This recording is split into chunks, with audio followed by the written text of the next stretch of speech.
प्रिय विद्यार्थियों, मैं अंकित कुमार आपका स्वागत करता हूं जेएचपी कोचिंग में। और आपके लिए प्रिय विद्यार्थियों मैं आज लेकर आया हूं रसायन विज्ञान कक्षा 12 के मोस्ट इम्पोर्टेंट न्यूमेरिकल, जो आपके एग्ज़ाम में पूछे जाते हैं प्रिय विद्यार्थियों। और ऐसे ही न्यूमेरिकल आपके बोर्ड एग्ज़ाम में पूछे जाएंगे और आपको अच्छी तरह से प्रिय विद्यार्थियों हल करके जाना है। बस एक ध्यान रखिएगा, यहाँ पर विलेय और विलायक चेंज कर सकता है। यूरिया है तो यहाँ पर कुछ भी कर सकता है प्रिय विद्यार्थियों, मान लो NaOH कर सकता है, ठीक है ना। यहाँ पर कुछ भी कर सकता है, HCl कर सकता है, और जल की जगह प्रिय विद्यार्थियों बेंजीन कर सकता है, एथिल अल्कोहल कर सकता है। विलेय विलायक चेंज कर सकता है और डाटा बदल सकता है। 3 ग्राम यूरिया है तो क्या 100 ग्राम कर दे, ठीक है प्रिय विद्यार्थियों। और 100 ग्राम जल है हमारे पास तो क्या यहाँ 300 ग्राम कर दे, 900 ग्राम, कुछ भी कर सकता है। डाटा बदल सकता है, विलेय और विलायक बदल सकता है, मगर सवाल इसी टाइप का बनेगा प्रिय विद्यार्थियों। और मैं आज आपको अच्छी तरह से समझाऊंगा और आपको ऐसे ही करके आना ही है प्रिय विद्यार्थियों, ठीक है ना। तो देखिए यहाँ पर हमारे पास सूत्र क्या है। तो सबसे पहले आप सवाल पढ़िएगा। देखिए दिया सवाल में लिखा है, क्वेश्चन नंबर 1 है हमारे पास कि 3.0 ग्राम यूरिया को 100 ग्राम जल में घोलने पर, यही लिखा है ना कि 3.0 ग्राम हमारा यूरिया है, इसको 100 ग्राम जल में घोलने पर, यानी घोला गया है, घोलने पर जल के क्वथनांक में उन्नयन की गणना कीजिए। यानी कि मतलब है प्रिय विद्यार्थियों जल के क्वथनांक में उन्नयन की गणना करना, यानी कि मतलब डेल्टा टीबी का मान, ठीक है ना, इसका गणना करना इसकी। और जल के लिए मोलल उन्नयन स्थिरांक का मान हमारे पास कितना है, 0.52 केल्विन किलोग्राम मोल इनवर्स है। तो देखिए प्रिय विद्यार्थियों सबसे पहले मैं आपको सूत्र बता दूं। सूत्र के हिसाब से आपको करना है, क्या करना है आपको, यहाँ पर सबसे पहले सूत्र लिखना है डेल्टा टीबी बराबर क्या होता है सूत्र, आपको पता होगा, स्मॉल w गुणे ए के बी गुणे प्रिय विद्यार्थियों 1000। यहाँ पर ये सूत्र होता है, बटे हमारे पास होता है, बटे क्या होता है स्मॉल m और गुणे कैपिटल W। तो देखिए सबसे पहले प्रिय विद्यार्थियों मैं बता दूं ये हमारा क्या होता है, सूत्र होता है। इसी सूत्र से आपको हल करना है। तो देखिए प्रिय विद्यार्थियों वो कह रहा है जल के क्वथनांक में उन्नयन की गणना, यानी क्वथनांक में उन्नयन जो होता है वो हमारा होता है डेल्टा टीबी होता है। तो हमें इसी की गणना करना है, तो डेल्टा टीबी की ही गणना करना है प्रिय विद्यार्थियों। आपको यही मान ज्ञात करना है, इसी को आपको अच्छी तरह से इसी प्रकार लिख लेना है।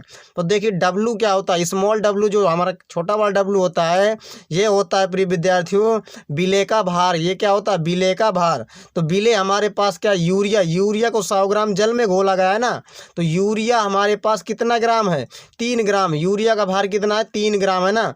तो आप रखेंगे यहाँ पर 3, कितना रखेंगे 3 गुणे, अब हमारे पास Kb का मान कितना है प्रिय विद्यार्थियों, जल के लिए मोलल उन्नयन स्थिरांक का मान 0.52 है। कितना है, 0.52 है प्रिय विद्यार्थियों। आपको 0.52 आपको लिख देना है। गुणे में क्या है प्रिय विद्यार्थियों 1000 है, आपको 1000 लिख देना है, बट्टे यहाँ पर क्या दिया है m हमारे पास क्या, ये तो विलेय का भार है, ये हमारे पास क्या है विलेय का अणु भार, यानी मतलब विलेय हमारा पास क्या है, हमारे पास विलेय है यूरिया का आप अणु भार निकालेंगे।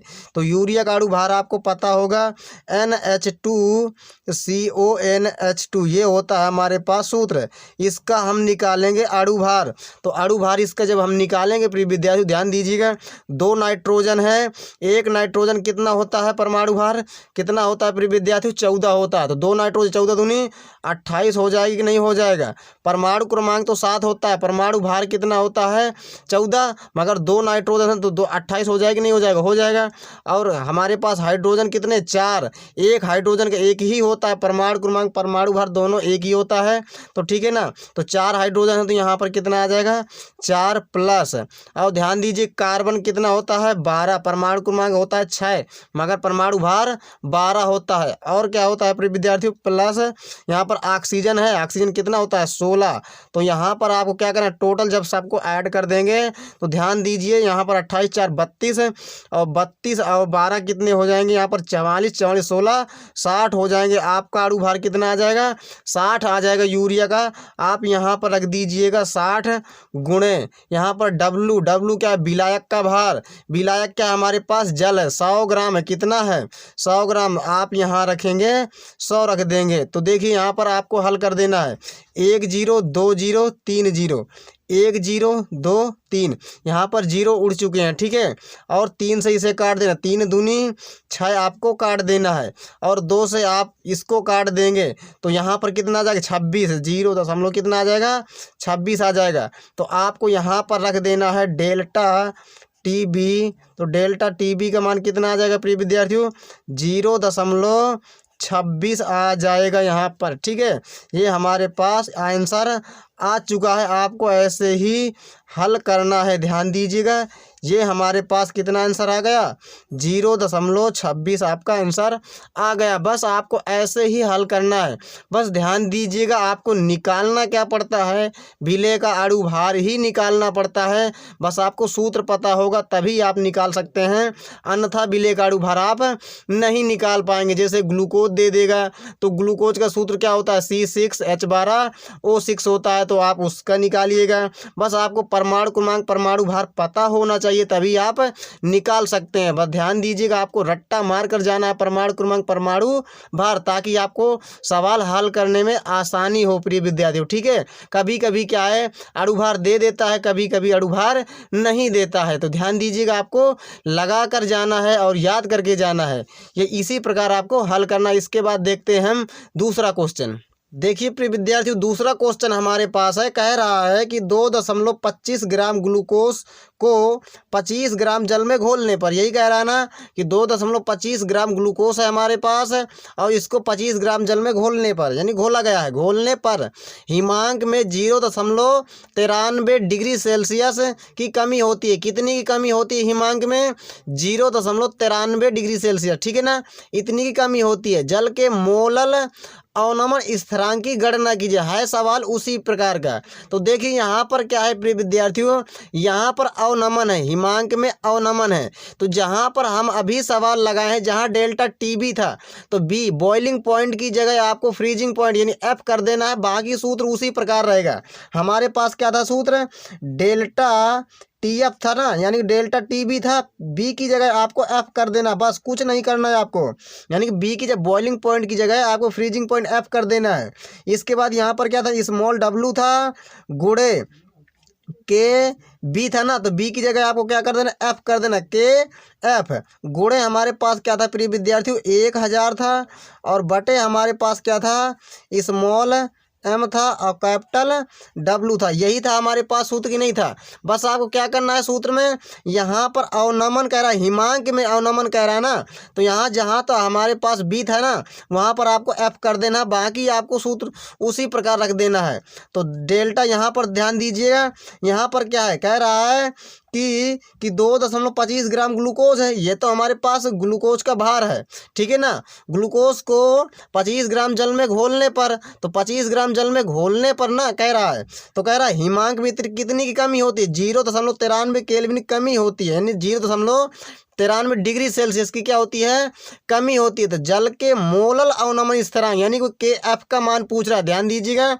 यानी कि मतलब डेल्टा टी एफ का मान कितना 0.93 कितना है प्रिय विद्यार्थियों 0.93 है। आपको रख देना है 0.93 रख देना है, ठीक है। इतनी की कमी होती है, यही क्या हिमांक में अवनमन जितनी की कमी हो। इसके बाद ये क्या हमारे पास विलेय का भार है, तो विलेय हमारे पास क्या है ग्लूकोज का भार कितना 2.25 है, तो आपको रख देना है 2.25 आपको रख देना है, ठीक है। इसके बाद क्या करना है आपको गुणे यानी कि मतलब के एफ मोलल अवनमन स्थिरांक, वहाँ पर क्या कह रहा था, वहाँ पर कह रहा था मोलल उन्नयन स्थिरांक, जहाँ पर आपका क्या है उन्नयन था, यहाँ पर अवनमन है तो उसी प्रकार से वहाँ पर क्या था के एफ के बी का मान दिया था, यहाँ पर के एफ का मान नहीं दिया है, पूछा है, तो यहाँ पर हमें निकालना है।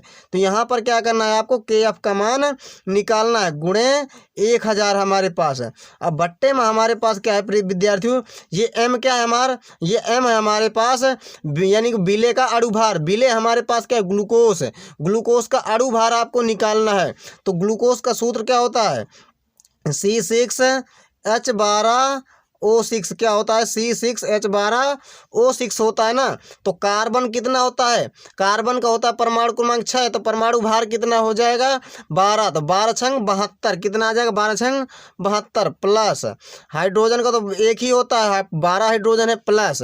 इसके बाद प्रिय विद्यार्थियों ऑक्सीजन कितना होता है 16 और 16 छक्का 96 हो जाएगा। यहाँ पर कितना हो जाएगा 16 छक्का 96, तो 6 2 8 8 2 10 के 0 यहाँ से लगा 1 और 9 9 1 10 10 7 17 17 1 18, तो कितना आ जाएगा अणुभार आ जाएगा आपका निकल करके 180 आपका निकल के आ जाएगा। आपको रख देना है यहाँ पर 180 गुणे क्या करना है विलायक का भार है, विलायक हमारे पास क्या है 25 ग्राम जल, तो यानी 25 है हमारे पास विलायक का भार। इसके बाद आपको बस काट देना है।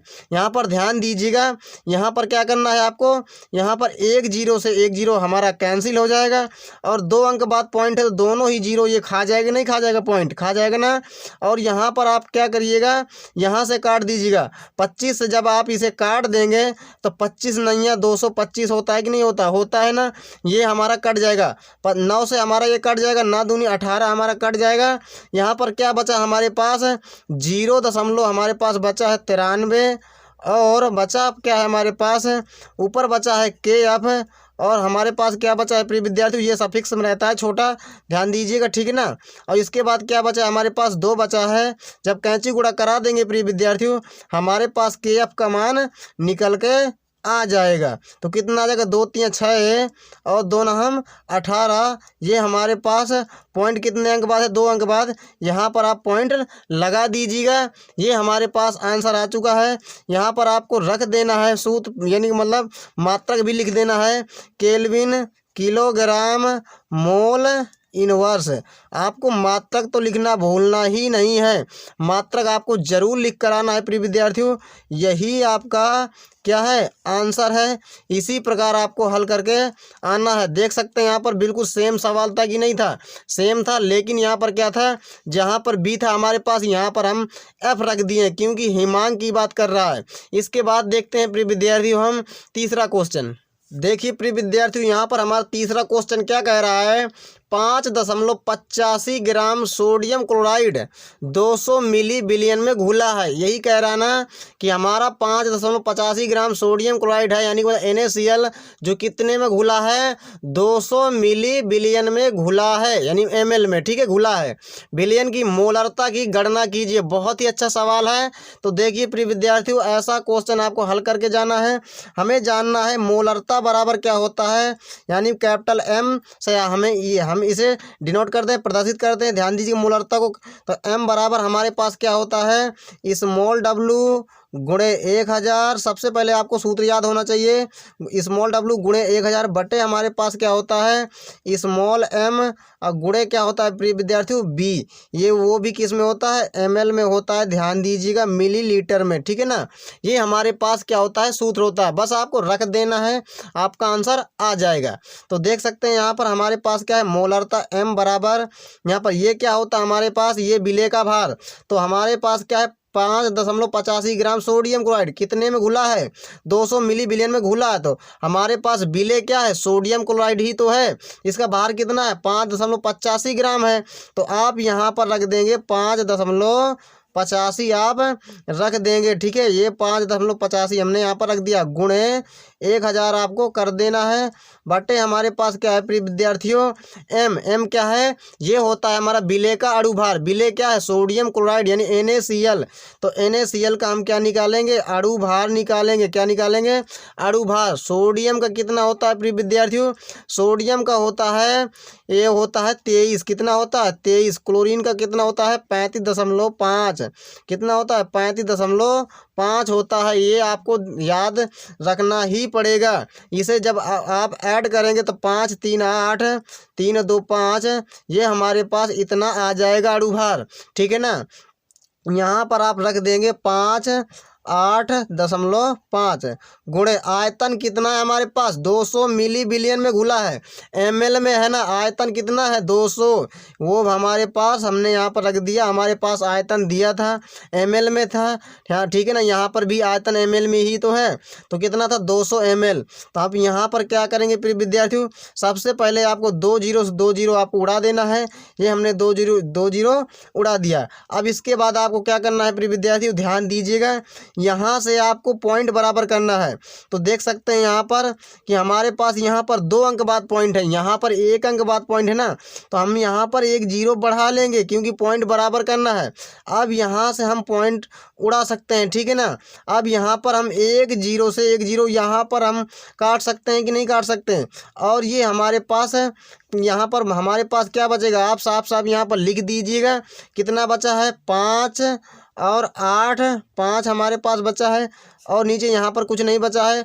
फिर यहाँ पर कितना है, 5 8 5 गुणे हमारे पास कितना बचा है, यहाँ पर 2 बचा है, आप यहाँ पर रख देंगे 2, ठीक है ना। इसके बाद जब हम इसे काट देंगे ये पूरा हमारा कैंसिल हो जाएगा। तो m बराबर हमारे पास यहाँ क्या बचेगा, 1 ऊपर बचेगा, नीचे क्या बचेगा प्रिय विद्यार्थियों, 2। यहाँ पर आप क्या करेंगे, इसका जब भाग लगाएंगे तो भाग लगाने के बाद क्या आ जाएगा, 0.5 क्या आ जाएगा, 0.5। और इसका मात्रक लिख देना है मोल लीटर इनवर्स, क्या लिख देना, मोल लीटर इनवर्स, आपको मात्रक भी लिख देना है।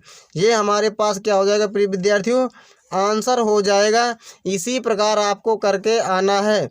ये हमारा मोलरता का मात्रक हो गया, मोल लीटर इनवर्स या मोल बटे लीटर आप लिख सकते हैं, ठीक है ना। इसी प्रकार आपको हल करके आना है प्रिय विद्यार्थियों, ऐसा ही न्यूमेरिकल आपके एग्जाम में आएगा, ठीक है। इसके बाद हम देखते हैं चौथा क्वेश्चन। देखिए प्रिय विद्यार्थियों, हमारा चौथा क्वेश्चन क्या कह रहा है, चौथा क्वेश्चन कह रहा है मैग्नीशियम ठोस और Mg2+ जिसका मान क्या है 0.1 मोलर, और हमारे पास क्या है प्रिय विद्यार्थियों Cu2+ जो इसका मान क्या है 1 × 10⁻⁻1 मोलर है, और यहाँ पर कॉपर ठोस है, ठीक है ना। और सेल के EMF की गणना कीजिए, यह कह रहा है ना, यानी कि मतलब विद्युत वाहक बल की गणना करना है प्रिय विद्यार्थियों। दिया हमारे पास ये है, ठीक है ना, इतना हमारे पास मान दिया है, बस हमें क्या करना है, EMF की गणना करना है। तो ध्यान दीजिए कि सबसे पहले मैं आपको सूत्र बता देता हूँ, ठीक है ना। जब आपको सूत्र पता होगा तभी आपको पता चलेगा कि हमें क्या करना है क्या नहीं करना है। तो यहाँ पर हमारे पास सूत्र क्या होता है प्रिय विद्यार्थियों, EMF बराबर होता है, EMF बराबर होता है प्रिय विद्यार्थियों E0 सेल, क्या होता है E0 सेल माइनस, और हमारे पास क्या होता है प्रिय विद्यार्थी माइनस 0.0591, क्या होता है 0.0591 डिवाइडेड बाई n, और इसके बाद क्या होता है log 10 बेस, और क्या होता है ऑक्सीडेशन बटे रिडक्शन, क्या होता है प्रिय विद्यार्थियों ऑक्सीडेशन बटे रिडक्शन होता है। ये होता है प्रिय विद्यार्थियों सूत्र, बस आपको सूत्र याद में रखना है। आपको क्या करना है, माइंड में यह सूत्र आपको याद में ही रखना है। ये हमारे पास होता है सूत्र, EMF बराबर होता है E0 cell minus 0.0591 divided by n log 10 base oxidation बटे रिडक्शन, ये होता है हमारा सूत्र। बस आपको हमें हल करना है। यहाँ पर क्या है प्रिय विद्यार्थियों कि हमें E0 सेल का मान निकालना पड़ेगा। तो E0 सेल का मान कैसे निकालेंगे, तो देखिए यहाँ पर E0 सेल बराबर होता है प्रिय विद्यार्थियों E0 सेल बराबर होता है E0 कैथोड, क्या होता है E0 cathode minus E0 anode, ये होता है हमारे पास सूत्र। यहाँ पर E0 सेल का मान निकाला कैसे जाते हैं, इससे निकाला जाता है E0 सेल बराबर होता है हमारा E0 cathode minus E0 anode, इससे हमें मान निकलेगा। तो यहाँ पर ध्यान दीजिएगा E0 सेल बराबर क्या है E0 कैथोड। यहाँ पर कैथोड क्या है प्रिय विद्यार्थियों, जिसका अपचयन, जहाँ पर अपचयन हो, जिस सेल पर अपचयन हो उसे कहते हैं, क्या कहते हैं कैथोड। यहाँ पर ध्यान दीजिए अपचयन किस में हो रहा है, कॉपर Cu2+ जो है ना, Cu2+ जो है कॉपर, यानी मतलब Cu में जा रहा है, यानी मतलब यहाँ पर Cu2+ है, यहाँ पर कॉपर, यहाँ यानी ऑक्सी, यहाँ से क्या हो रहा है इसका अपचयन हो रहा है कि नहीं हो रहा है।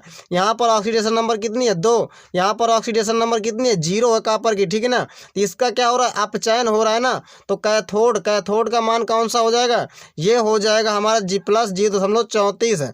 कितना हो जाएगा कैथोड का मान, तो 0 हमारा हो जाएगा 34 है।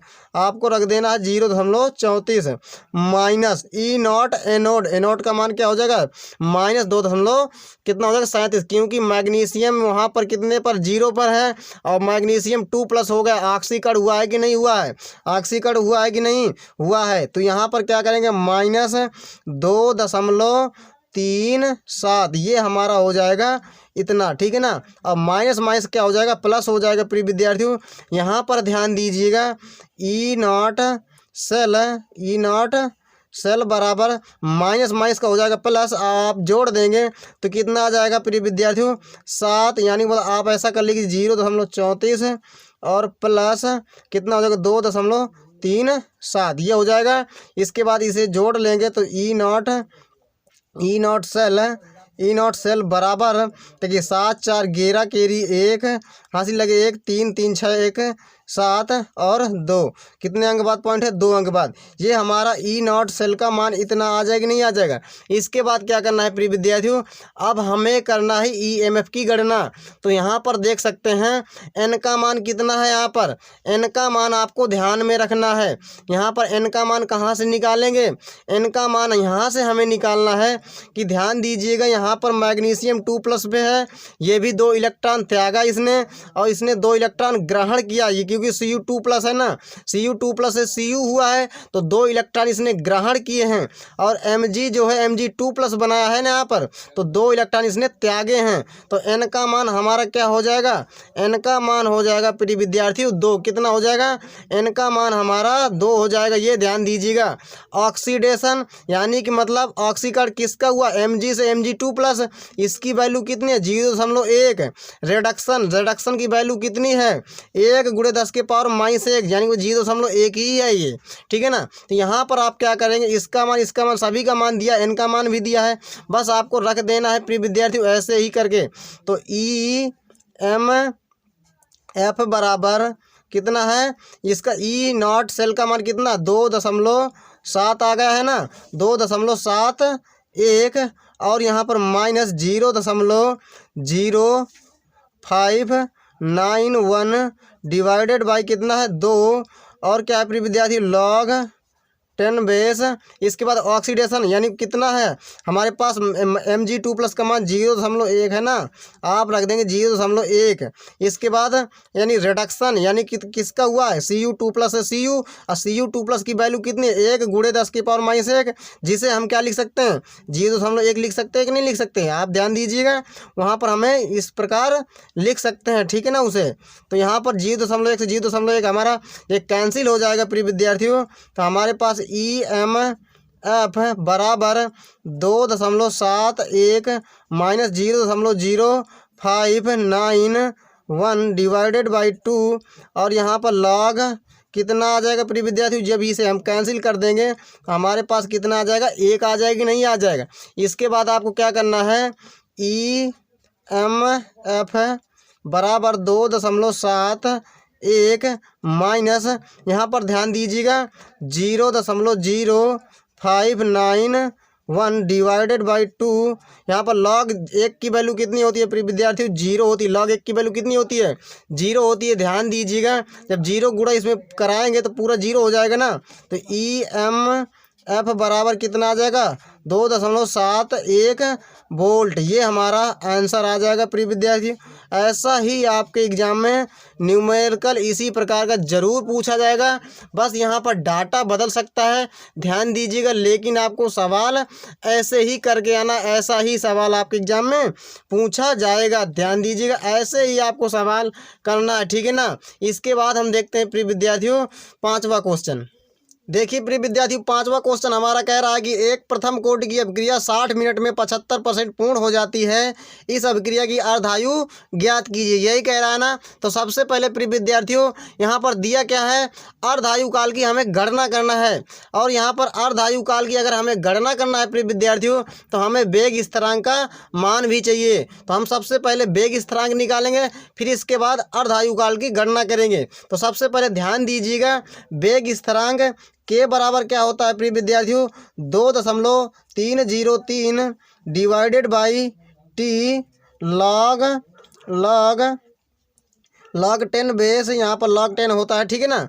और क्या होता है प्रिय विद्यार्थियों, यहाँ पर a बट्टा में होता है a माइनस एक्स। ये होता है हमारा क्या सूत्र होता है प्रथम कोटि की अभिक्रिया के लिए वेग स्थिरांक का व्यंजक। क्या होता है, 2.303 divided by T log 10 a बटे a माइनस एक्स। तो यहाँ पर ध्यान दीजिएगा, सबसे पहले हम k का मान निकालेंगे।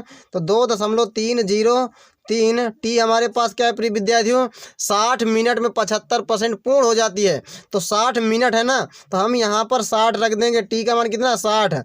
और यहाँ पर log 10 बेस ए का मान कितना, ए हमारा, यानी कि मतलब अब जो हमारे पास अभिकारक रहा होगा वो कितना रहा होगा, 100। और कितना पूर्ण हो गया, 75 पूर्ण हो गया। कितना परसेंट, 75% पूर्ण हो गया। तो अभिकारक कितना रहा होगा हमारे पास, 100 रहा होगा। जहाँ परसेंट वाली बात हो तो वहाँ अभिकारक कितना होता है, 100 होता है प्रिय विद्यार्थियों। और हमारे पास ए, यानी कि मतलब अभिकारक ए की जगह कितना रख देना है आपको, 100 माइनस एक्स कितना है, 75% पूर्ण हो गया है, हो जाता है ना, हो गई है 75% पूर्ण हो जाती है। यानी वह कितना है, एक्स का मान 75 है। ध्यान दीजिए कि जितना कह दे उतना आपको कर देना है। वो कह रहा है कि हमारे पास अभिक्रिया कितनी पूर्ण हो गई, 60 मिनट में 75% पूर्ण हो जाती है। पूर्ण हो जाती है जहाँ कह दे वो एक्स का मान होता है। ध्यान दीजिएगा, जहाँ परसेंट लिखा हो तो ध्यान दीजिएगा वहाँ, यानी कि मतलब अभिकारक कितना होता है, ए का मान, वहाँ पर ए का मान होता है प्रिय विद्यार्थियों 100। यहाँ पर आपको हल कर देना है, 2.303 बट्टा में आपको क्या कर देना है, 60 log 10 बेस कितना हो जाएगा, 100 बट्टा में हमारे पास घट जाएगा प्रिय विद्यार्थी 25 आ जाएगा। और आपको 25 चौको 100 काट देना है। यहाँ पर हमारे पास क्या बचेगा, के बराबर हमारे पास बचेगा 2.303 बट्टा में हमारे पास क्या है 100। और log कितना बचेगा 10, यहाँ पर क्या बचेगा 4, ठीक है ना। आपको क्या करना है, के बराबर 2.303 बट्टा में हमारे पास क्या है 60। यहाँ पर क्या कर सकते हैं प्रिय विद्यार्थियों, इसे हम लिख सकते हैं 2 के पावर 2 लिख सकते हैं कि लिख सकते हैं, लिख सकते हैं। ये हमारा 2 आगे आएगा तो के बराबर हमारे पास क्या हो जाएगा, 2.303 बट्टा में हमारे पास क्या हो जाएगा प्रिय विद्यार्थी 60। और देखिए यहाँ पर 2 यहाँ पर आगे आ जाएगा, तो ये हो जाएगा हमारे पास 2 log हमारे पास हो जाएगा 10 2। ये हो जाएगा नहीं हो जाएगा, हो जाएगा ना। यहाँ पर ध्यान दीजिएगा, तो के बराबर क्या हो जाएगा, 2.303 बट्टा में हमारे पास 60 गुणे 2। और log 2 की वैल्यू आपको पता होती है 0.3010 होती है, आपको पता भी होना चाहिए। log 2 का मान कितना होता है, 0.3010 होता है। आपको याद करके ही जाना है प्रिय विद्यार्थियों, वहाँ आपके एग्जाम में दिया नहीं जाएगा, ठीक है ना। तो यहाँ पर ध्यान दीजिए, 2 से 2 हमें 2 से इसे काट देंगे तो कितना आ जाएगा प्रिय विद्यार्थियों, जब हम इसका इसके साथ गुणा कराएंगे तो यहाँ पर 2.303 बट्टा में हमारे पास क्या बचेगा 30। और गुणे में हमारे पास क्या है प्रिय विद्यार्थियों, 0.3010 है ना ये हमारे पास। तो के बराबर क्या हो जाएगा, इसका जब इसके साथ गुणा कराएंगे लगभग में हमारे पास आएगा 0.693 और बट्टे में हमारे पास क्या है 30। जब इसका इसके साथ गुणा करा जाता है इतना लगभग में हमारा मान आया करता है। आपने यहाँ पर पढ़ा होगा अर्धायु काल का, जब आपने व्यंजक सिद्ध किया होगा, जब इसका गुणा इसके साथ करा जाता है इतना मान आता है। ये हमारे पास प्रिय विद्यार्थी ये क्या आ गया, वेग स्थिरांक आ गया, ठीक है ना। अब हमें यहाँ पर निकालना है अर्ध आयु की गणना कीजिए। तो यहाँ पर आपको क्या करना है, टी हाफ यानी कि मतलब T1/2 का मान पूछ रहा है। अर्ध आयु बराबर क्या होता है 0.693 ये होता है सूत्र। बट्टे में क्या होता है के, यहाँ पर यही होता है ना अर्धायु काल का सूत्र, यानी व्यंजक। तो T1/2 बराबर 0.693। के की वैल्यू कितनी आई है देख सकते हैं यहाँ पर के की वैल्यू हमारे पास 0.693 बट्टे में हमारे पास क्या है प्रिय विद्यार्थियों 30 है। यहाँ पर हमारे पास मान आ चुका है, ये हम काट देंगे इसे, ये 30 हमारा ऊपर जाएगा तो T1/2 का मान कितना आ जाएगा 30, ये 30 ऊपर जाएगा मिनट। ये हमारे पास क्या आ जाएगा, ये हमारे पास अर्ध आयु काल का हमारे पास आंसर आ चुका है। इसी प्रकार आपको हल भी करना है प्रिय विद्यार्थियों, ऐसा ही क्वेश्चन आपके एग्जाम में पूछा जाएगा। आई होप प्रिय विद्यार्थियों सभी के सभी आपको न्यूमेरिकल समझ में आ गए होंगे। अगर सभी न्यूमेरिकल आपको समझ में आ गए हैं प्रिय विद्यार्थियों तो कृपया मेरे वीडियो को शेयर करिएगा और लाइक करिएगा प्रिय विद्यार्थियों, अपने दोस्तों के साथ शेयर करिएगा और हमारे चैनल को अगर सब्सक्राइब नहीं किया है तो सब्सक्राइब करिएगा। चलते हैं, नमस्कार, जय हिंद, वंदे मातरम।